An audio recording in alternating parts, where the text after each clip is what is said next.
বাইরে কোন বেয়াদবগুলো চিল্লাচিল্লি করতেছে? এই কেউ আসিস, এদিকে আয়। এই বাইরে কোন বেয়াদবগুলো চিল্লাচিল্লি করতেছে বলতো?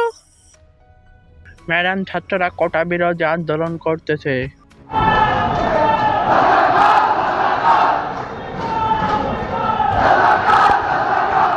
এবার তুই দেখবি এই বেয়াদবগুলোকে আমি কি করি।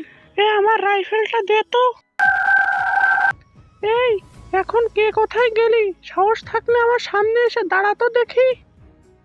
বাহ, তোর তো অনেক সাহস দেখতেছি।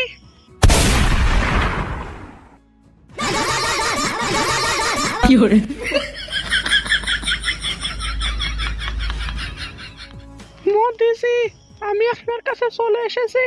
বাংলাদেশের মানুষ আমাকে তাড়া করেছে।